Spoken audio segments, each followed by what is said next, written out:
Hello there, Alaskans, wherever you are. Welcome to the Must Read Alaska Show, coming to you from somewhere in Alaska. This is the place where we talk about, you guessed it, Alaska, where we keep the mainstream media on their toes and where we are standing up for what's right in a world run by leftists. You can find out more by heading over to mustreadalaska.com and also checking out the Must Read Alaska YouTube channel for some really great content. But first, let's get this party started.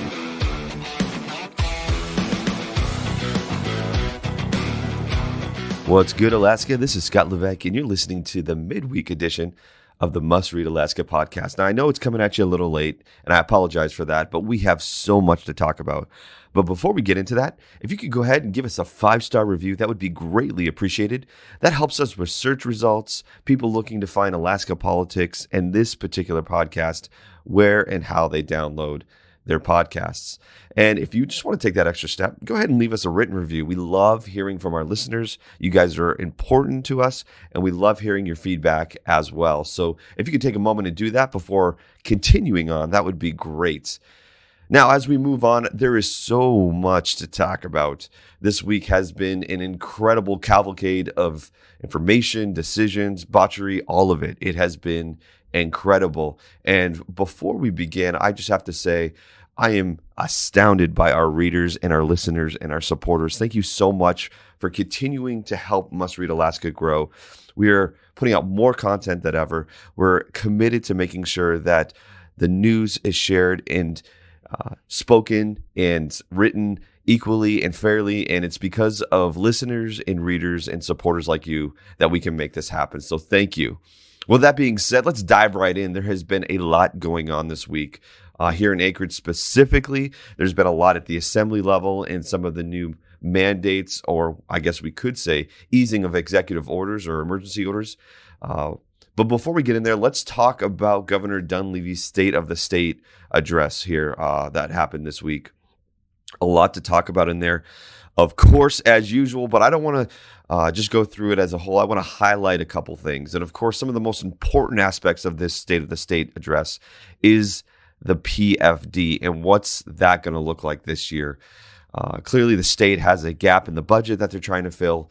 And with the fact that we, as a state, and more specifically as boroughs, have had various degrees of lockdown due to COVID, generally we could say that the state is a bit of in an emergency when it comes to the economy here. And it's not getting any better. Clearly, the decisions made at the local level, particularly here in Anchorage, are just exasperating an already difficult situation, particularly in the hospitality and restaurant industry. But with that being said, there was a couple of interesting proposals done by Dunleavy. First and foremost, in regards to the PFD and its payout, the administration seems to be committed to the land grants voucher system that they've done, which I'm sure some Alaskans will take advantage of, those who are probably well off. That when I say well off, what I truly mean is that can actually take that money and not have to have cash, but can use it towards land here in Alaska. But really the bigger issue here is this proposal for, and as he stated, a once-in-a-lifetime budget item for a once-in-a-lifetime disaster. And this is part of the Path Forward for Alaska program. And the administration is asking that $5 billion really go to Alaskans who are eligible. And in doing so, it's gonna give those eligible Alaskans about $5,000, which would, what he's saying is equal the remainder of last year's PFD. Now, remember, we got it early last year because of what was going on with COVID. But also it would give a full dividend for this year as well. So that's $5,000 that is being proposed for every Alaskan here in the state that is eligible to receive a PFD. Now, I know many Alaskans are struggling financially, specifically, and even those business owners right now that are just keeping their head above water. This would be a significant step in helping relieve this economic burden on many of the Alaskans here in Anchorage, but also across the state, for sure. So it'll be interesting to see now that Dunleavy's kind of laid out a bit of a plan that he wants to use $5 billion for Alaskans specifically to get money into their hands, what the legislator is going to do, how this is going to work out. And again, this is part of his Path Forward for Alaska. I think it was again, a tremendous step forward to helping ordinary Alaskans get through what is going to be a difficult year. Because here's the reality. The reality is this, is that right now, the federal administration, the Biden administration, is slowly choking the life out of Alaska based on a lot of these executive orders that have been signed by Biden. It is no joke, and it's not a surprise that the left-leaning arm of the Democratic Party wants to turn Alaska into just one big national park. We saw this coming. Many who have watched AOC and the Squad and that Green New Deal crew pushing to get away from fossil fuels, away from energy independence for America, and towards what they call, green energy, solar, wind, all that. A lot of what they're doing is removing the ability for America, and more specifically this state in Alaska, to be independent, to have economic viability and job creation and long-term sustainability economically here in the state. Don't get it fooled. This Green New Deal is not here to help Alaskans. And there's no way that this, quote, Green New Deal, which was 2 pages, I believe, when initially introduced, is going to provide any sort of cross-training for our oil and gas workers. It's just not. This goes back to the same learn to code mantra that I don't know if many of you remember. Back when one of the biggest things in our industry, the trucking industry, was looking at losing hundreds, if not tens of thousands of jobs because self-driving and automated cars, particularly in the trucking industry, were showing itself to be a reality here soon. That the hashtag learn to code, because of a stupid interview with a tech giant that said, listen, we just teach all these truckers to learn the code. Yeah, it sounds easy. It sounds good. But the reality is that's not how life works. Most of these truckers did not want to learn how to code. That's not their interest. They chose trucking for a reason, whether it was economically, whether it was because that was the opportunity available, whatever it may be. And now we have this same sort of equivalency to the energy industry right now. It's, hey, gas and oil, we'll just teach you how to build wind farms, and we'll teach you how to do solar panels. And listen, it doesn't work like that. You have hundreds of thousands of jobs invested into this resource energy sector. And so to even think that that's a viable option is ridiculous. And not only that, but this state greatly depends on this energy source for its economy. And there has been no consideration. And I know Lisa Murkowski tried to gently remind people that Alaska is energy rich and that we need the ability to not just explore, but actually develop energy, whether it's oil and gas or whether we're looking at mining for our natural resources in that sector, or even logging and forestry. I don't understand the idea here that if we just turn off one spigot and turn on another one, that automatically equates to the same thing. And this goes back to the ridiculousness and stupidity that's coming out of the Biden administration right now. I don't think that everybody's best interest in mind. And I think, again, when you talk about unity and you talk about understanding the American people on both sides of the aisle, this is one way in your first week to kill any of that unity when you're on the verge of destroying a state's economy and also its people. It makes no sense to me. And again, when we're talking about unity, we have this idea that America needs to unify. And I agree. We are extremely divided. I think the left and the right are so far apart that I'm not sure reconciliation is ever going to be available, just because it really seems like at some costs, one side, I think we all know who, is really just running with the ball instead of actually trying to play ball. And so we have this wide divide, and then you start implementing executive orders and creating policy outside of Congress, outside of the legislative branch, to the detriment of states and their people. There's no way that's going to happen. So with that being said, in Dunleavy's State of the State address, he attacks this idea of energy independence for Alaska and what this looks like, and his commitment to making sure that Alaska is not at the whim of the federal government, but can create its own rights and its own independence in terms of energy dependability and reliability. Now, how much can that actually occur when I think 66% of the state is owned by the federal government? I don't know. But it's fairly clear that, Washington, and then again in his address, Wall Street billionaires can dictate projects and resource development in our state, and even further than that, in our country. And what we've decided is shipping all of that production and development overseas is more important than the American people, and more specifically Alaskans. That's what it just says to me. That's what it says, is when we decide that we're not going to do the Keystone Pipeline, we're going to cancel that project. We would decide that we're going to cancel any development on federal lands with those ANWR leases. What it says to me is that we don't care about the people and the development and the energy independence of our country, and we're going to go ahead and give that over to another country and let them prosper, or let them not. Again, it's ironic that we, as a country who have some of the most restrictive and hypersensitive regulations when it comes to oil development and gas development and any kind of natural resource development, would then go ahead and go, you know what?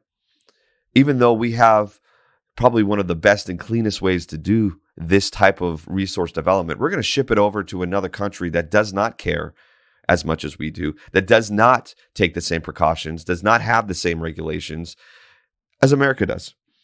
I think that's just a slap in the face, and frankly ironic, in the fact that a lot of these individuals who would proclaim to be green environmentalists would sign off on this. Because at the end of the day, here's what it really means. It means this, that their resources and their investments and their connections overseas are more important, and the dollars coming into them, than it does for the actual development of our country, for the actual economic viability, resource independence, resource development, and job security for a lot of our people that are in this sector. That's what that means.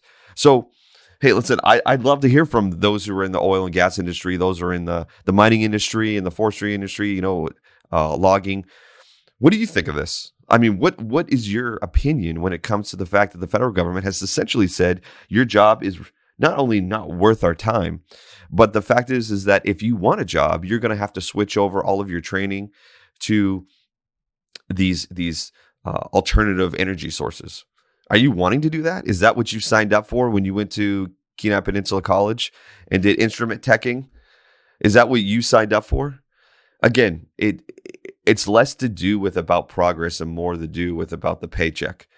And that's what it comes down to. And it's really very, very disheartening. I can't tell you how disheartening it is when I talk to people here in Alaska who are just, man, they're bummed out. And frankly, I've thought about that. I've thought about, how much longer do I get to stay in the state that I intentionally moved from to get out of this mess? Now I'm back into it with the ideology of the left. I left New England because I didn't want to raise my kid in that. I didn't want my family raised in that type of environment. I wanted a conservative. I wanted a red state. I wanted a place where I felt like we were getting advancements, that energy. I mean, the works, you name it, Alaska had it. And I didn't know I was walking into a liberal assembly who was going to try to ruin our economy. And frankly, a Biden administration who's looking to literally shut down this state.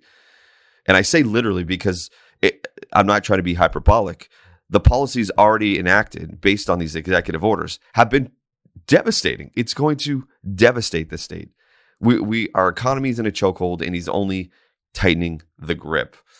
Well, speaking of that, and as I said before, our assembly is up to some great tactics again this week. I think they've met 3 times: Tuesday, Wednesday, and yesterday. Again, I'm recording this on Friday morning, so they met Thursday, and what a crap show that was.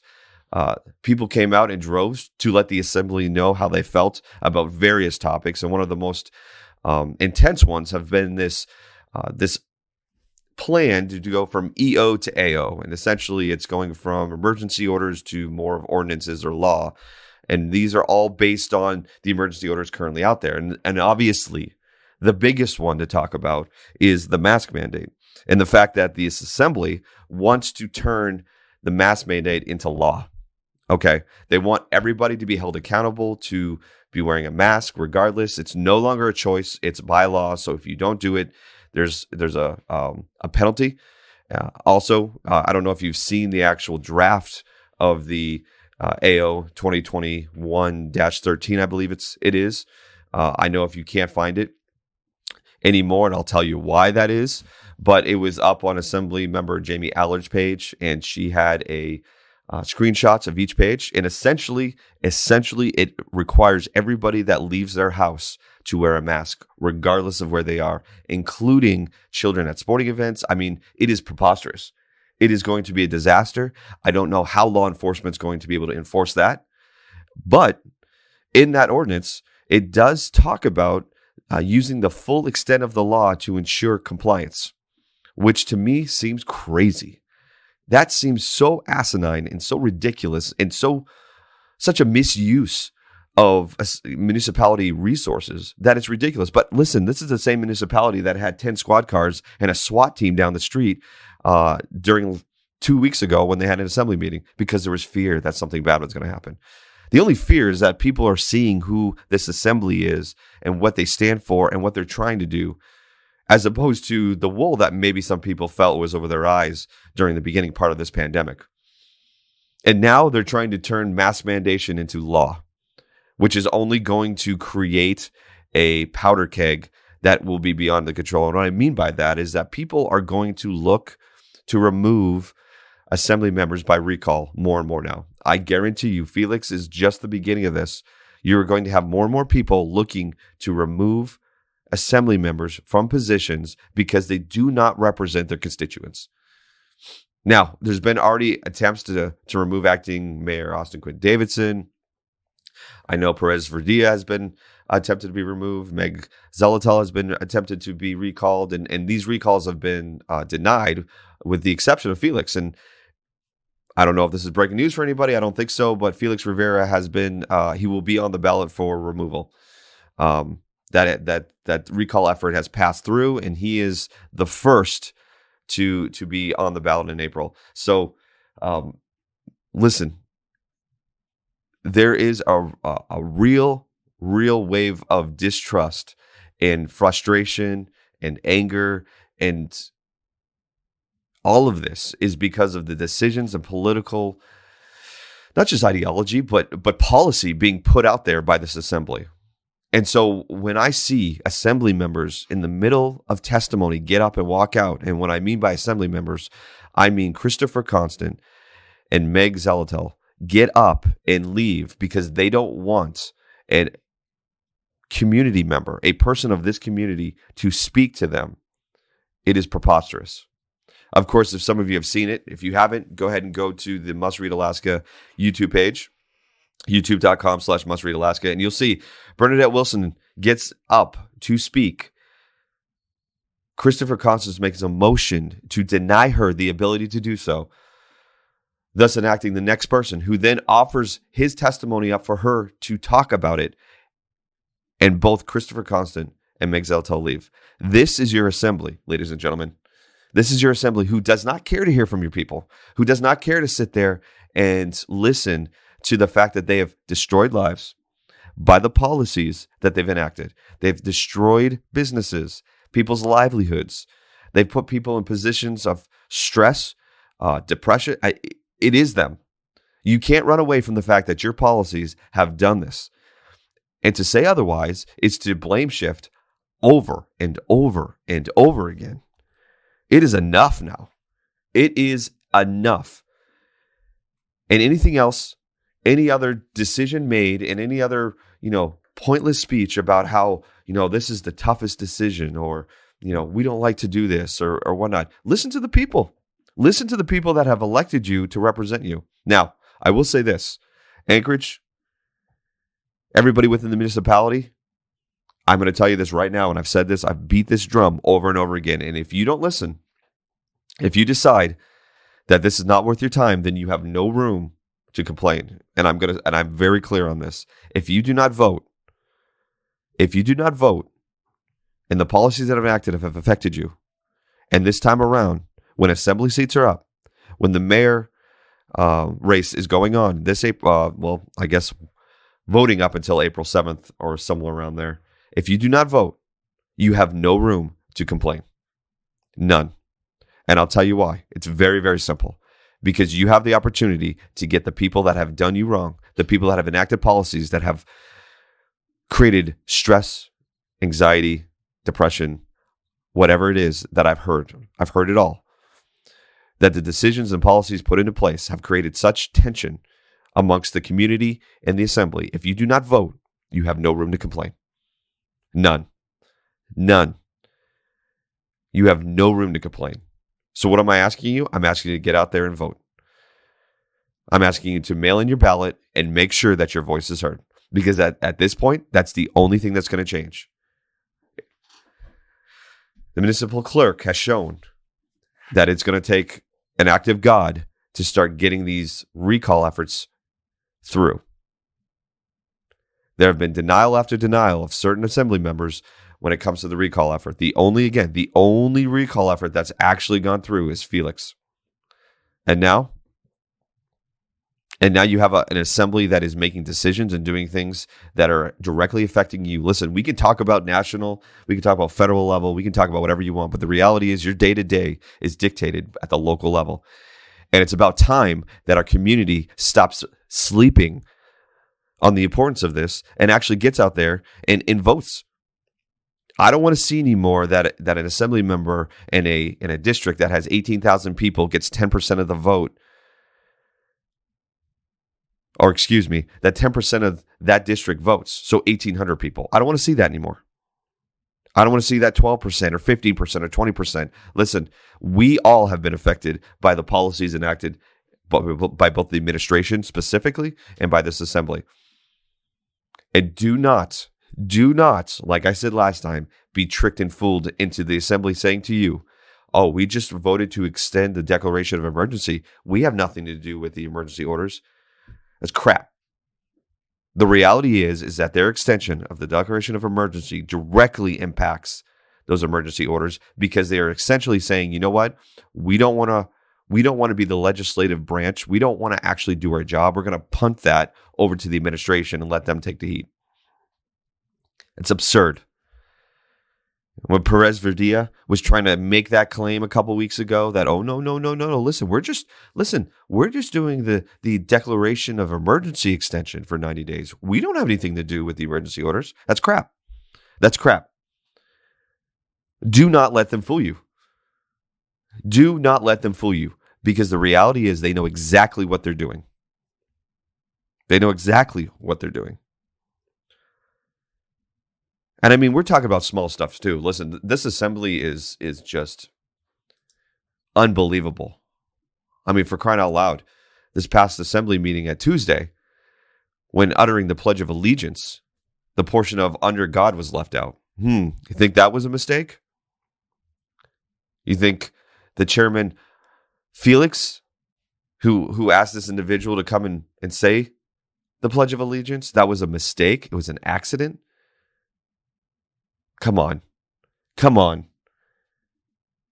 Listen, we have individuals who are actively trying to wipe out aspects, not only of our culture, but of our history.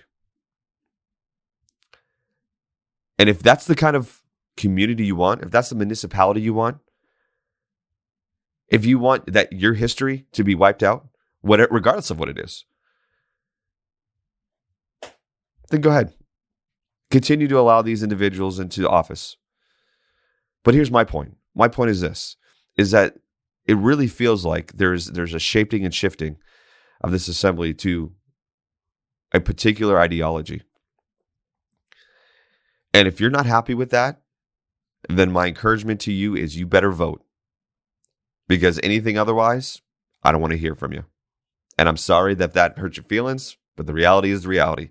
You don't vote, I don't want to hear from you because you had the opportunity to make that change. So when April rolls around this year and you're voting for the mayor, you might want to look at who represents you best. Next year, when assembly seats are up, you might want to look at who's going to represent you best. And you might want to actually take a moment, open that mail, vote, and send that back in because it's not going to change until we change it. Bottom line. It's the bottom line.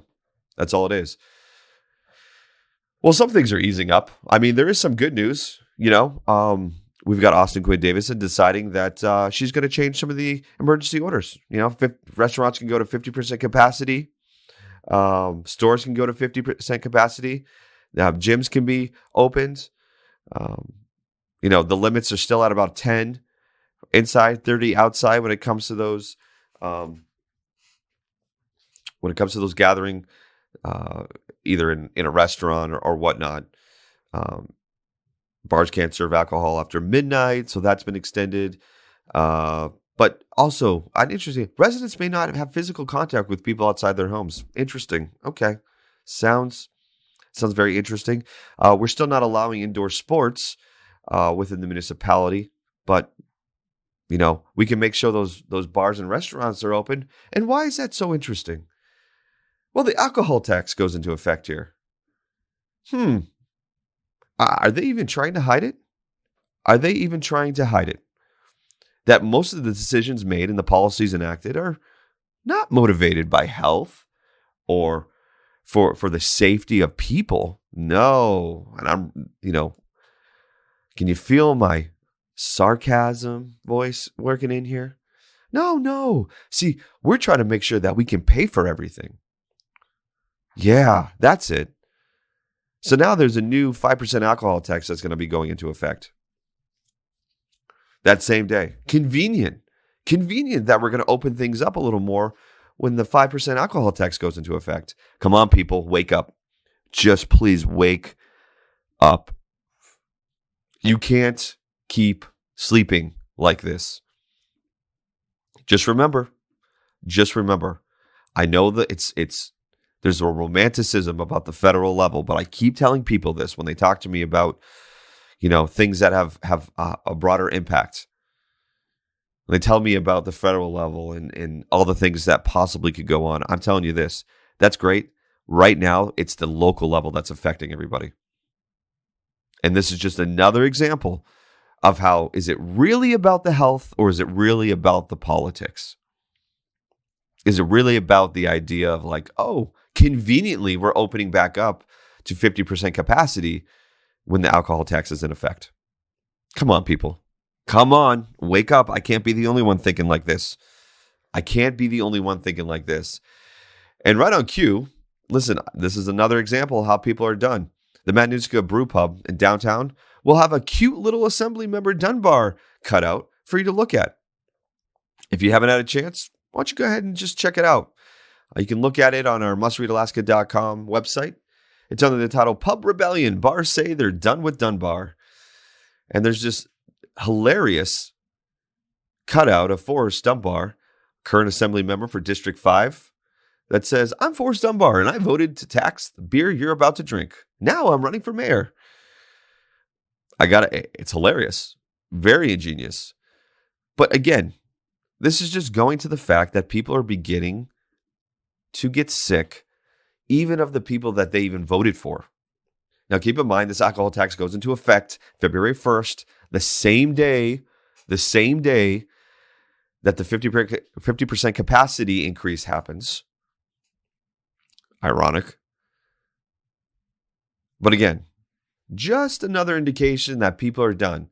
So again, those who work at Matanuska Brewing Company and those who frequent their brew pub and those who work there, own it, just remember this. Do not forget to vote when the time comes. Well, that's it for today. Listen, there's a great article by Craig Campbell on there that is very interesting, very humorous. It's called the Anchorage Top 2021 Worst Politician Awards. I think it's hilarious. I would recommend that as a read as well. If you haven't done so, make sure you go on to Facebook and like our Facebook page. Go on to YouTube at youtube.com/mustreadalaska and subscribe and click the notification bell so you can get all that great content. And as usual, our website, mustreadalaska.com, has everything you need. If you're not really into the website stuff and more of an app person, we've got an Apple app, we've got an Android app for you to download as well. And listen, because of supporters like you, we're able to keep this going and make sure that we get the information out to you not only on a timely manner, but also on a frequent basis. So if you want to continue to support Must Read Alaska, you can go to the mustreadalaska.com homepage, and up at the right-hand corner, you can donate there. But again, we just appreciate our listeners, our readers, and our supporters. Without you guys, this would be impossible. I want to thank Suzanne Downing and John Quick, a great team here. I'm really honored to work with them. And again, we are trying to provide you the full picture of what's going on, not just having you see one side of the story. And that's vital, particularly now in a time where free speech looks like it's under attack, and it's at the local politician level, and it could be with the news level as well. So we're just trying to provide you a full view of what's going on. And so until next week, you stay classy. Take care.